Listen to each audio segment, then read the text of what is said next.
luput dan terhalang melaksanakan haji. Bab luput dan terhalang melaksanakan ibadah haji dan umrah.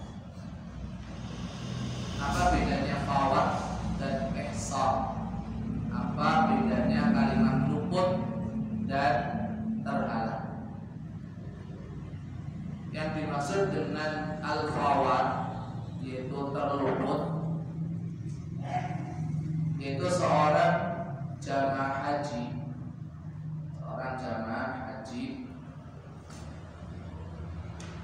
itu hajinya terlewat, artinya tidak sah, gara-gara tidak sempat wukuf di Arafah. Namanya terlewat hajinya, tidak sempat wukuf di Arafah. Mungkin dikarenakan sakit, akhirnya dia tidak bisa wukuf, harus nginap di rumah sakit, atau karena terlambat ya, datang ke Arafah terlambat, atau karena terpaksa ya, orang ngerti Arafah ini muter-muter tak ketemu ini, kata Allah pembimbingnya juga nggak mendampingi ya, akhirnya nggak sempat deh dia wukuf di Arafah. Kayak gini kasihan ya, terus nunggunya belasan tahun, bahkan mungkin puluhan tahun, bayar dari orang sente tekan kono malah iso wukuf dengan Arafah. Itu namanya fawat. Ini. Kemudian yang namanya al-ihsan, artinya seseorang itu terhalang untuk melanjutkan ibadah umrah ataupun haji, terhalang. Baik itu karena faktor keamanan ya, atau faktor kesehatan. Baik itu faktor keamanan atau faktor kesehatan. Gak bisa masuk ke Mekah, atau faktor kecelakaan, atau faktor bencana alam. Misalkan sudah sampai di bandara, Jeddah misalkan, ternyata nggak bisa masuk Mekah karena ada bencana misalkan, atau karena ada kecelakaan. Ini namanya ihsan. Jadi yang namanya al-fawat itu khusus ibadah haji, adapun ihsan itu bisa untuk ibadah haji atau umrah. Kemudian Bapak Ibu dan hadirat rahimani Allah wa jami'an, Al-Imam Al-Hafidz Ibnu Hajar Asqalani rahimahullah taala di dalam bab ini menyebutkan 3 hadis yang mana ketiga-tiganya itu hanya membahas poin yang kedua, yaitu apa? Al-ihsan. Adapun al-fawat yaitu kelewat untuk melaksanakan ibadah haji dikarenakan tidak sempat wukuf di Arafah, dan disebutkan hadisnya. Hanya saja ada beberapa riwayat yang berasal dari para sahabat radhiyallahu ajma'in. Di antaranya apa yang diriwayatkan Imam Malik dalam kitabnya Al-Muwatta, dan juga Al-Imam Syafi'i serta Imam Al-Baihaqi. Imam Malik, Imam Syafi'i dan Imam Al-Baihaqi rahimahullah jami'an, sanad asalnya itu sahih, bahwasanya sahabat Umar radhiyallahu anhu warda itu pernah memerintahkan kepada 2 orang sahabat, namanya Abu Ayyub Al-Ansari dan Habbar Ibnu Aswad. Abu Ayyub Al-Ansari dan Habbar Ibnu Aswad.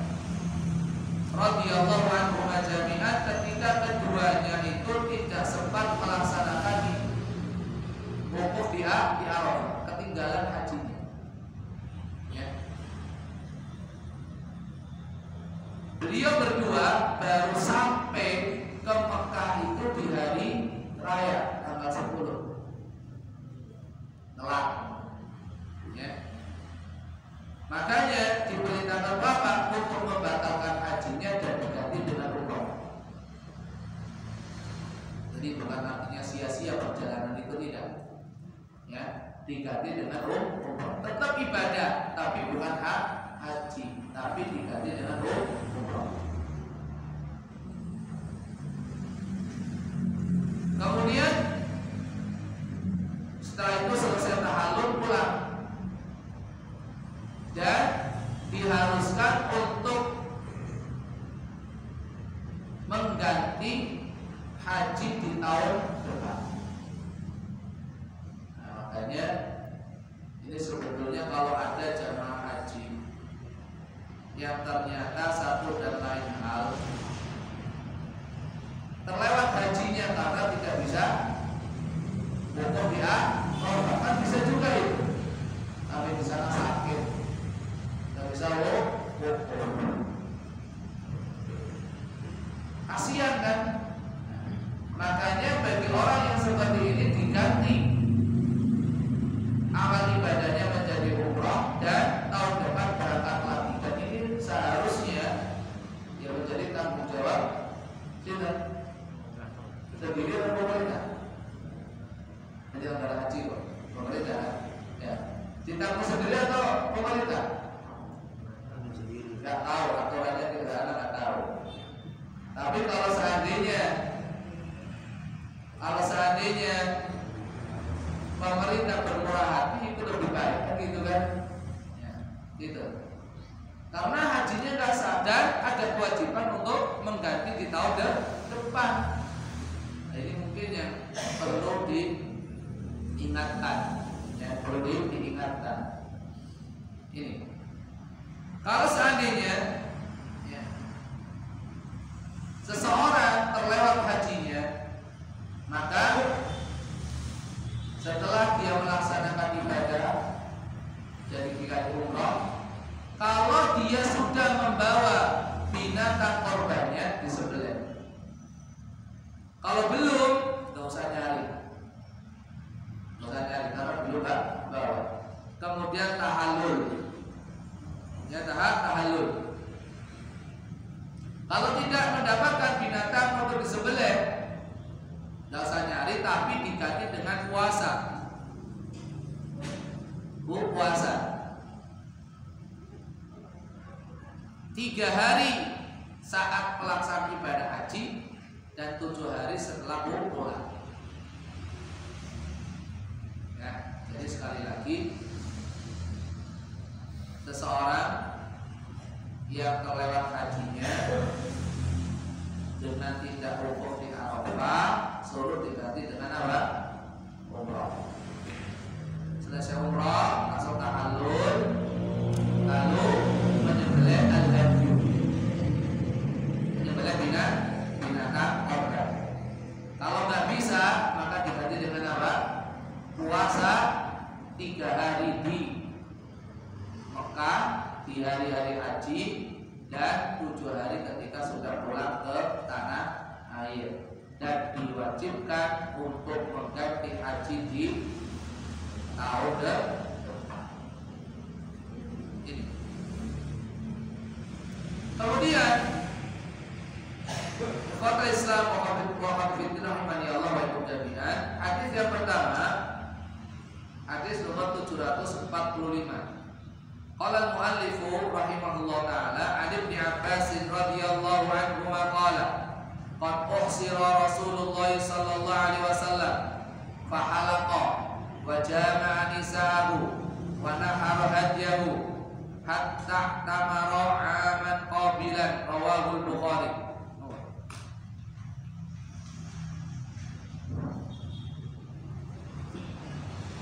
Dari Ibnu Abbas radhiyallahu anhu, ia berkata, Rasulullah SAW bertahan dari umrah, maka beliau mencukur rambutnya, mencapai mencampuri istrinya dan menyembelih korbannya, sehingga beliau untuk pada tahun selanjutnya. Hadis riwayat Al-Bukhari. Hadis nomor 745 diriwayatkan Imam Bukhari nomor 1809. 1809 dari sahabat Abdullah bin Abbas radhiyallahu anhu jami'an, beliau bercerita, ini ringkasnya ya, padahal panjang. Rasulullah SAW pernah tertahan untuk melaksanakan ibadah umrah. Ini peristiwa terjadi pada saat Sulhul Hudaybiyah. Pada tahun berapa? Sulhul Hudaybiyah tahun berapa? Tahun 6. Sudah pernah saya sampai tahun 6 Hijriah. Rasulullah SAW kan nggak boleh masuk kota Mekah oleh orang-orang kafir. Suruh pulang.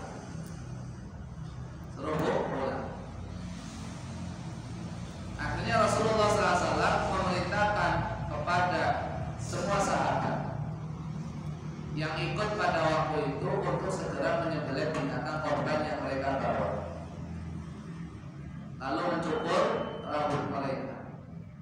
Tapi ternyata tidak ada seorang pun yang mau melaksanakan perintah beliau alaihi salatu wassalam, bukan dalam rangka membangkang atau menentang, ini perlu dipahami. Tapi mereka masih punya harapan semoga saja ada wahyu yang turun. Wahyu turun dari Allah Subhanahu wa taala menganulir keputusan Rasulullah SAW dengan menerima perjanjian Hudaybiyah tersebut. Masih itu termasuk di dalamnya Umar bin Khattab radhiyallahu anhu.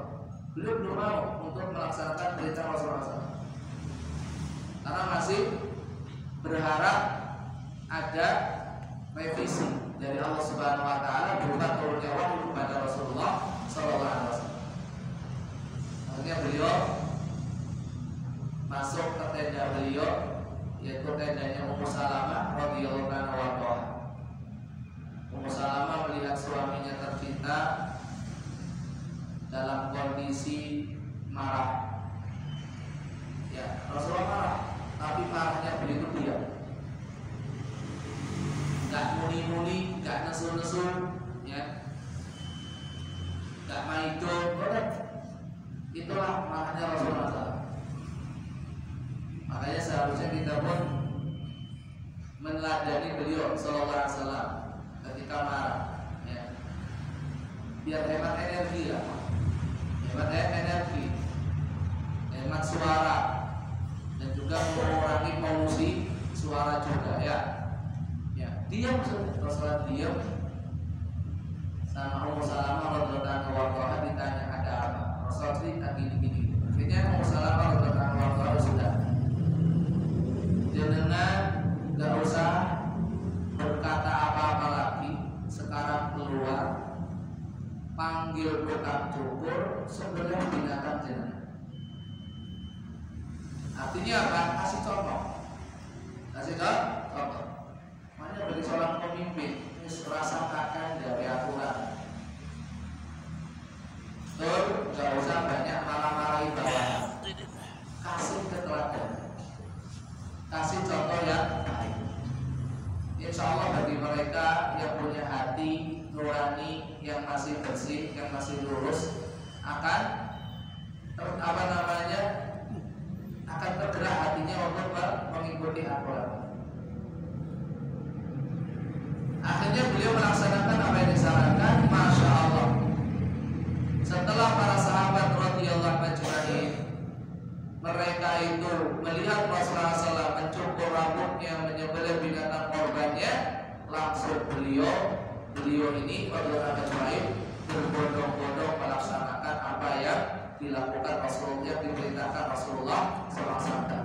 Inilah buah dari keteladanan, buah dari contoh. Inilah, tidak perlu banyak ngomong tapi langsung mengena. Akhirnya Rasulullah SAW memerintahkan mereka untuk menggantinya dengan umrah. pulang. Kemudian di tahun berikutnya beliau umroh, ya, diganti dengan tahun berikutnya. Di sini Abdullah bin Abbas radhiyallahu anhu bercerita Rasulullah SAW pernah tertahan. Lalu apa yang beliau lakukan?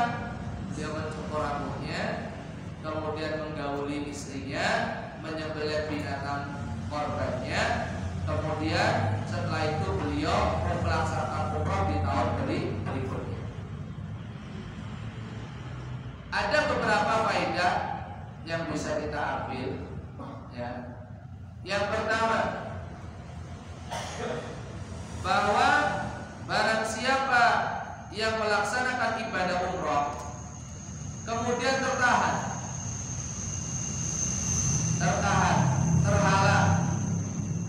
tidak bisa melanjutkan ibadah umrahnya, maka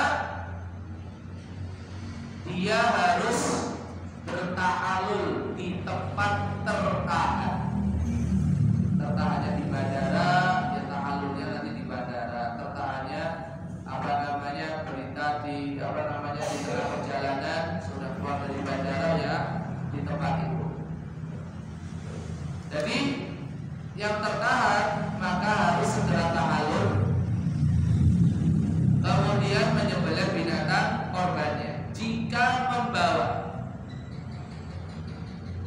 Dan jika tidak membawa, untuk umroh ini ya, bukan fawat ya, bukan terlewat ya. Kalau terlewat tadi harus diganti dengan apa? Kalau nggak bisa menyembelih binatang, bisa dengan puasa 3 hari di Mekah, 7 hari di tanah air di rumah. Itu kalau al-fawat, yaitu ketika terlewat haji. Tapi kalau umroh enggak. Kalau seandainya nggak bawa binatang korban, ya sudah, nggak perlu membeli dan tidak perlu diganti dengan puasa. Alasannya kenapa?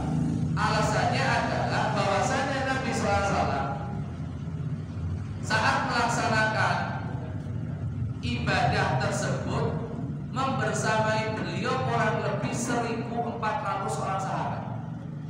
Dan yang ikut dalam sulh Hudaybiyah itu kurang lebih 1.400.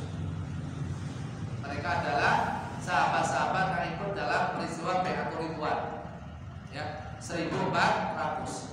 Dan di antara sahabat-sahabat tersebut ada yang membawa, ada yang tidak membawa. Kok diceritakan cuma beberapa ratus binatang saja dari 1.400 peserta, yang bawa itu sedikit. Maka Rasulullah SAW memerintahkan para sahabat yang membawa binatang korban untuk menyembelih. Ya enggak Rasulullah SAW memerintahkan untuk membeli. Dan Rasulullah SAW tidak memerintahkan untuk mengganti dengan puasa. Ini umrah, ya, karena ihsar tadi kalau tertahan. Nah, jadi yang dilakukan 2, ta'alul, ya, mencukur rambut, menyembelih binatang bagi yang sudah membawa.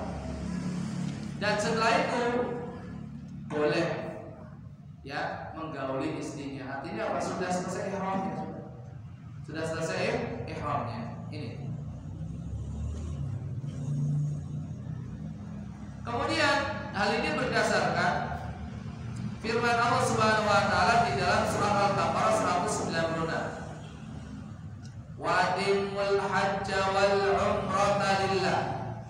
Dan sempurnakanlah oleh kalian ibadah haji dan umrah karena Allah. Fa in uhsirtum famastaysara minal hadi. Apabila kalian tertahan untuk melanjutkan perjalanan, maka sembelihlah binatang korban kalian. Ini. Jadi nyembelih binatang, cukur rambut, urutanipun nggih, nyembelih binatang, cukur rambut, kemudian melepas pakaian ihram, pakai pakaian biasa. Dan boleh melakukan apa saja dari larangan-larangan ihram sudah selesai. Pulang ke kampung halaman. Ini. Kemudian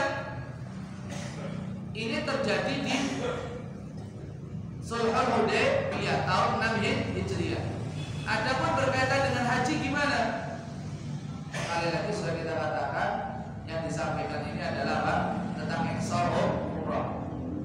Tentang ibadah haji dikiaskan, para ulama mengkiaskan, menganalogikan, menyamakan dengan peristiwa ini.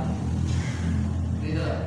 Maka ketika orang berangkat melaksanakan ibadah haji, kemudian mengalami hal yang sama, tertahan, tidak bisa melanjutkan ibadah hajinya, maka yang dilakukan seperti ini: sembelih binatang korbannya jika ada, kemudian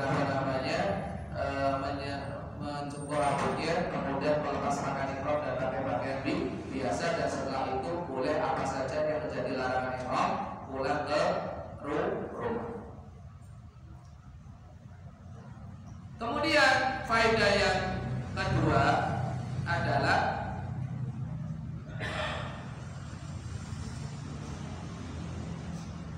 sudah kita katakan tadi bahwa menyembelih binatang itu bagi mereka yang sudah bawa. Itu ijma' para ulama. Bagaimana yang belum membawa? Apakah harus membeli? Ada dua pendapat di kalangan para ulama. Pendapat yang pertama adalah pendapat jumhur ulama. Nah, jumhur ulama. Tapi tadi yang kita sampaikan di awal, pendapatnya rajih, tapi itu bukan pendapat jumhur ulama. Pendapat jumhur ulama bahwasanya dia tetap wajib menyembelih. Kalau nggak ada, belum bawa, wajib membeli. Wajib membeli. Berdasarkan apa? Perintah Allah Subhanahu wa taala di dalam surat Al-Baqarah 196 yang tadi kita baca. Fa in uhsirtum famastaysara minal hadi. Apabila kalian terhalang, maka kalian harus menyembelih binatang. Ini. Adapun pendapat yang kedua mengatakan tidak. Dan ini adalah pendapat Imam Malik dan satu riwayat dari pendapat Imam Ahmad rahimahumullahu jami'an. Karena alasannya tadi Rasulullah SAW ketika peristiwa Hudaybiyah tadi bersama berapa? 1.400 sahabat. Dan tidak semuanya membawa binatang. Dan Rasulullah SAW tidak memerintahkan bagi mereka yang belum membawa binatang korban untuk membeli dan menyembelih. Ini. Dan tidak boleh dan tidak pula memerintahkan mereka untuk menggantinya dengan puasa. Ini pendapat yang paling kuat, meskipun bukan pendapat jumhur ulama. Jadi terkadang pendapat jumhur ulama itu tidak selamanya kuat, tergantung dari. Maka dikatakan binatang korban yang dibawa itu cuma 70 onta dari 1.400 peserta. Adanya cuma berapa? 70 onta. 70 onta berarti berapa? 70 onta berarti berapa? Cuma 490 peserta saja. Karena satu onta itu berapa orang? 7 orang. Berarti cuma 490 orang saja yang membawa binatang korbannya. Karena kan satu orang 7 orang. Berarti masih ada 1.000 lagi yang akan membawa. Dan Rasulullah SAW tidak memerintahkan mereka untuk membeli dan menyembelih. Dan itu pendapat yang kuat. Nah, kalau jumhur ulama tetap harus menyembelih, nggak dapat diganti dengan puasa. Puasanya tadi 3 hari di Mekah, 7 hari nanti kamu pulang. Ini jawabannya gimana? Di dalam ayat nggak disebutkan tentang puasa. Dan Rasulullah SAW juga tidak memerintahkan mereka yang tidak menyembelih binatang korbannya untuk berpuasa. Ini. Kemudian faedah yang ketiga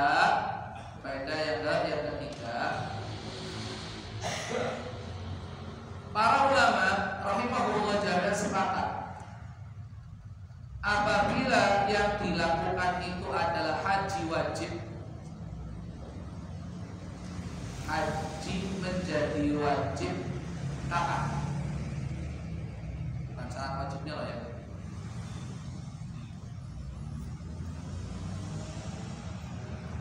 Haji dikatakan wajib apabila itu yang mewajibkan syariat. Mewajibkan syariat artinya apa? Secara syaratnya sudah wajib haji. Ada syariat yang mewajibkan. Ada lagi haji itu menjadi wajib gara-gara apa? Nadar. Syariat nggak mewajibkan, tapi gara-gara orang itu nadar. Pokoknya kalau anak saya masuk perguruan tinggi semuanya, saya akan haji. Maka menjadi wajib. Jadi wajib dengan karena syariat yang mewajibkan sesuai dengan syarat ketentuan, atau wajib karena dirinya sendiri mewajibkan. Yang mewajibkan dirinya sendiri. Maka para ulama sepakat apabila haji itu hukumnya wajib, maka harus diqadha ketika terhalang atau terlewat melaksanakan ibadah haji. Wajib diqadha. Sepakat para ulama. Nah ini yang perlu dijadikan catatan dan perhatian bagi para penyelenggara ibadah haji. Ini orang hajinya wajib atau tidak? Adapun haji sunnah, ada orang yang hajinya berkali-kali. Itu para ulama berbeda pendapat. Wajib diqadha apa tidak? Ketika terjadi tadi terlewat ataupun terhalang untuk melaksanakan ibadah haji. Pendapat yang kuat adalah tidak wajib mengqadha. Tidak wajib mengqadha. Ya.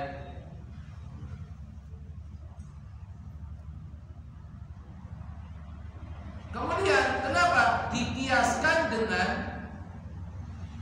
apa yang terjadi kepada para sahabat radhiyallahu anhum ajma'in bersama Rasulullah SAW saat Sulhul Hudaybiyah? Bagaimana pendalilannya? Rasulullah SAW dikatakan di sini, hatta tamaro aman qabilah, sampai beliau melaksanakan umrah di tahun berikutnya. Disebut dengan umrah apa? Umratul qadha. Tapi perlu diingat, kata qadha di sini bukan qadha sebagaimana yang kita paham. Sekali lagi, kata qadha di sini karena sering orang itu salah paham. Makna umratul qadha. Umrah qadha yang dilakukan Rasulullah SAW bersama sebagian sahabat radhiyallahu ajma'in yang ikut dalam Sulhul Hudaybiyah. Dikirain Rasulullah SAW itu melaksanakan ibadah umrah sebagai qadha, mengganti yang sebelumnya yang tertahan tidak jadi melanjutkan. Bukan. Umrah qadha itu diambil dari kata-kata al-muqadha, yaitu apa? Umrah yang dilaksanakan Rasulullah SAW dan juga para sahabat radhiyallahu ajma'in sebagai bentuk pelaksanaan keputusan, hasil keputusan Sulhul Hudaybiyah. Kan di dalam butir, salah satu butir keputusannya Nabi SAW mengganti di tahun berikutnya. Itulah makna umratul qadha. Umratul qadha, umrah yang dilakukan sebagai hasil keputusan Sulhul Hudaybiyah. Makanya tidak wajib mengqadha. Tidak wajib mengqadha. Dalilnya apa? Perlu diketahui, yang ikut pada Sulhul Hudaybiyah berapa orang sahabat? 1.400 orang sahabat. Dan ketika Nabi Shallallahu Alaihi Wasallam melaksanakan umratul qadha, itu tidak semuanya ikut. Para sahabat di Sulhul Hudaybiyah tidak semuanya ikut. Kalau seandainya qadha itu wajib, nih saya Rasulullah SAW mesti akan bikin data 1 tahun. Kalau nggak didata kan bingung kan? Ayo kemarin yang ikut di Sulh Hudaybiyah siapa saja didata orang ini. Ini kita harus mengkodok. Nggak boleh ada yang absen. Semuanya harus ikut. Hanya sebagian saja yang ikut bersama Rasulullah Sallallahu Alaihi Wasallam. Lebih sedikit jumlahnya, Dan beliau pun tidak memerintahkan yang nggak ikut suruh ikut. Jadi sekali lagi itu disebut dengan umratul qadha, bukan berarti qadha itu wajib, tapi sebagai pelaksanaan hasil keputusan Sulh Hudaybiyah, dan beliau melaksanakannya di tahun ke-7 Hijriyah. Ya, tahun ke-7 Hijriyah. Ini hadis nomor 74. Ada ya? Ada dulu.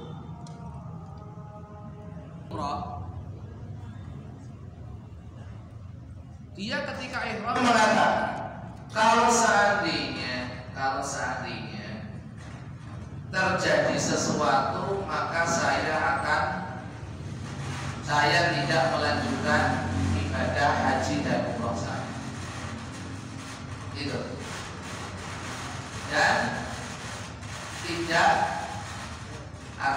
sekali lagi tidak melanjutkan ibadah haji dan umrah. Itu namanya mensyaratkan saat ihram untuk ibadah haji dan umrah. Itu terjadi ketika misalkan ada gangguan keamanan atau gangguan kesehatan, gitu loh, kan nggak tahu, mungkin sakit, khawatir nanti terjadi apa-apa, pokoknya kuat saya, gitu. Kalau nggak kuat ya sudah, gitu. Itu mensyaratkan. Yang nggak kuat berarti saya tidak melanjutkan. Kalau kuat saya lanjutkan. Itu maksudnya. Itu mensyaratkan saat ihram untuk haji dan umroh. Itu dikarenakan gangguan keamanan atau gangguan kesehatan. Demikian juga bagi seorang wanita yang haid. Pokoknya sampai kalau haid berarti aku harus umroh. Kan gitu. Ini. Hadis Aisyah radhiyallahu anha, Aisyah radhiyallahu anha qalat dakhala an-nabiy sallallahu alaihi wasallam ala Duba'ah binti Zubair bin Abdul Muttalib radhiyallahu anha faqalat ya Rasulullah inni uridu al-hajj wa ana syakiyah faqala an-nabiy sallallahu alaihi wasallam hujji washtariti anna mahalli haitsu habastani. Muttafaqun alaih. Dari Aisyah radhiyallahu anha dia berkata,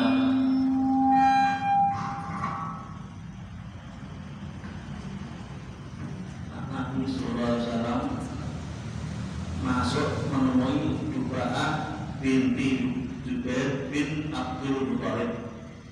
Ia berkata, wahai Rasulullah, sesungguhnya aku ingin berhaji, sedangkan aku sakit. Nabi SAW bersabda, berhajilah dan tetapkanlah syarat bahwa tempat laluku adalah tempat aku berhalang. Muttafaqun alaih. Hadis ini riwayat Imam Bukhari nomor 5089. Imam Muslim nomor 1207 rahimahullah jami'an. Dari Aisyah radhiyallahu anha beliau bercerita suatu hari Nabi sallallahu alaihi wasallam itu menemui Duba'ah bintu Zubair ibnu Abdul Muttalib, sepupunya. Ya, dia ada putri paman Rasulullah sallallahu alaihi wasallam, sepupu Rasulullah sallallahu alaihi wasallam. Ya. Lantas Duba'ah berkata, wahai Rasulullah, saya ingin haji tapi saya lagi sakit. Sama, ya. Saya ingin umrah tapi saya lagi sakit. Gimana ya Rasulullah? Sudah tetap berangkat saja haji. Berangkat saja haji. Demikian juga, saya mau ikut umrah tapi lagi haid, berangkat saja. Kemudian gimana? Solusinya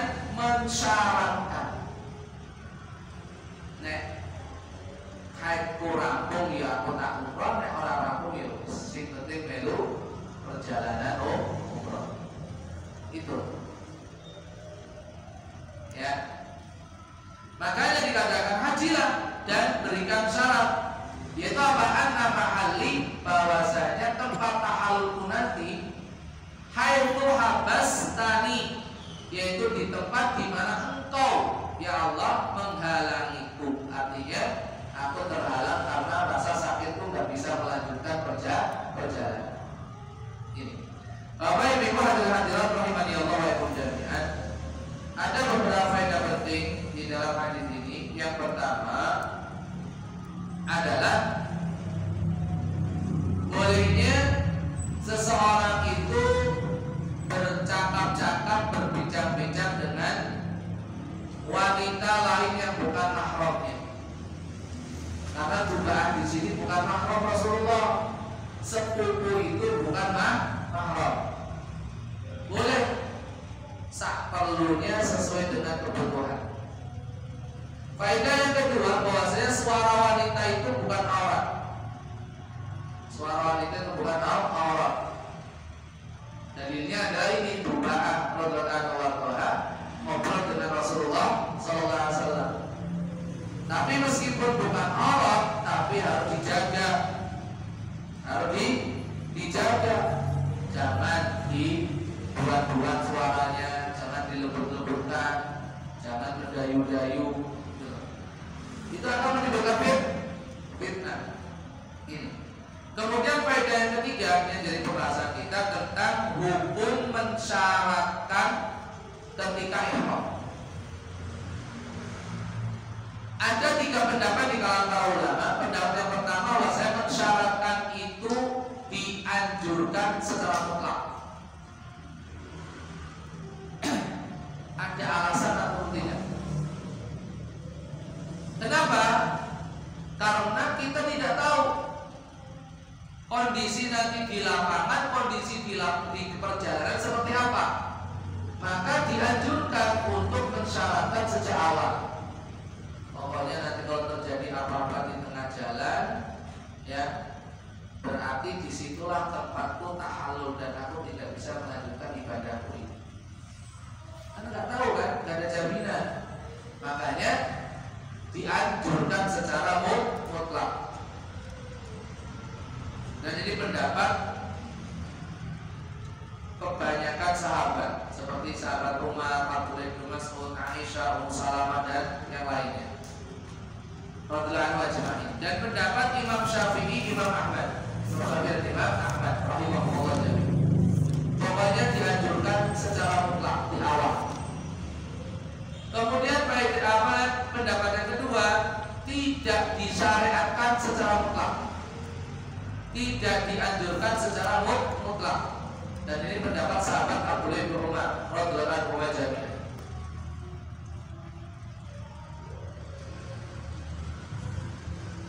Ini kenapa orang kalau mau beribadah ibadah nggak usah ada syarat. Gitu. Ada orang boleh nggak? Aku nek kuat, dia tak poso, nek orang kuat dia wis. Padahal puasanya wajib. Nggak bisa. Sudah lakukan, mampu lakukan, nggak mampu nggak usah. Gitu. Nggak usah pakai syarat. Ini. Kemudian pendapat yang ketiga adalah disyariatkan ketika ada alasan. Misalkan memang kondisinya rodok mengkhawatirkan, baik dari segi kesehatan ataupun keamanan. Makanya mensyaratkan pokoknya jikalau Allah kasih kelancaran perjalanan ya tak lanjutkan. Kalau ternyata qadarullah terhenti di tengah jalan, dan disitulah sudah saya berhenti tidak melanjutkan. Demikian juga mungkin faktor kesehatan. Dan ini pendapat yang wajib, pendapat yang kuat. Kenapa? Hadisnya jelas kok. Hadisnya jelas. Kenapa Rasulullah SAW itu memerintahkan kepada Dubaah radhiyallahu anhu untuk mensyaratkan? Karena beliau sudah mengatakan saya lagi sakit. Alasannya sakit karena faktor kesehatan. Gitu loh. Ini. Kemudian faedah yang kedua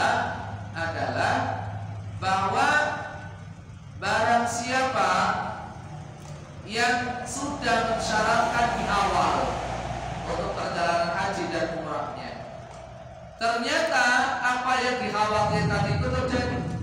Sakitnya tambah parah atau kondisinya tambah mengkhawatirkan, faktor keamanan atau mungkin karena dihalang-halangi musuh atau mungkin karena perbekalannya habis atau hilang, maka saat itu juga di tempat itu dia segera tahallul dan keluar dari ihramnya.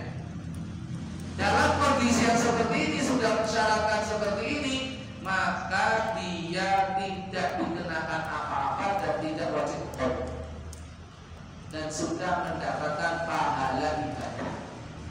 Enak dong? Iya.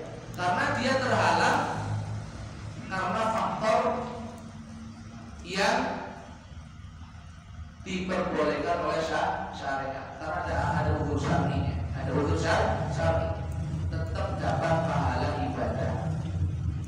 Ini. Kemudian faedah yang ketiga,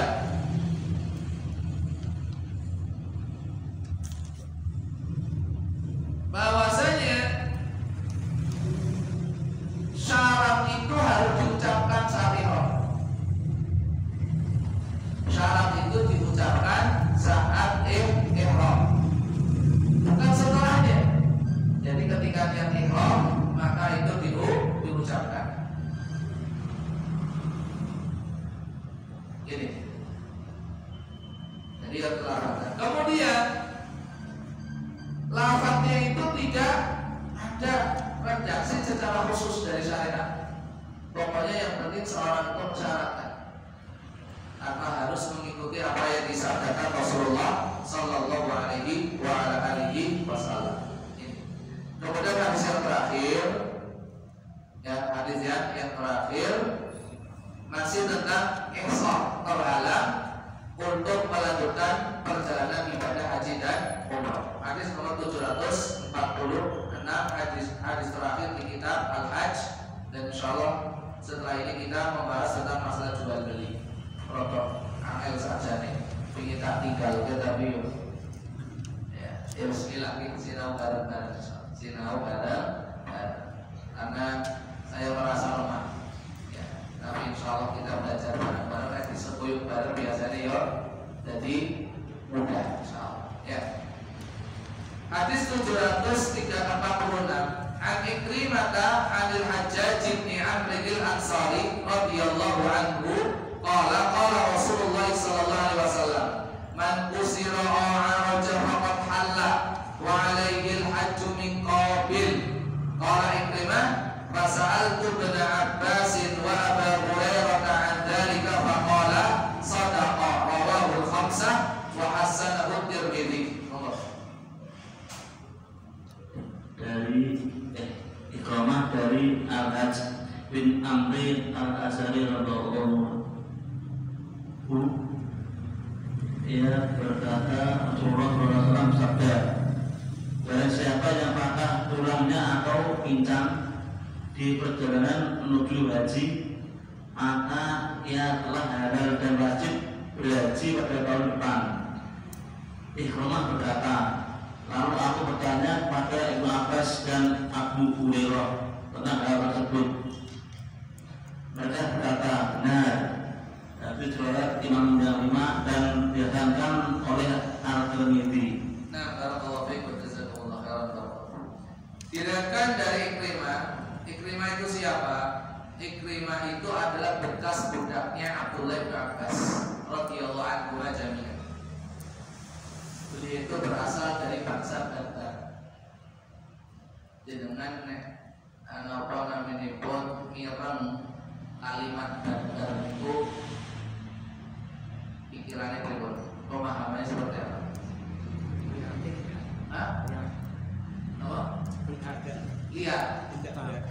Tidak beradab. Berarti jenengan sudah terkena subhat dari orang-orang barat.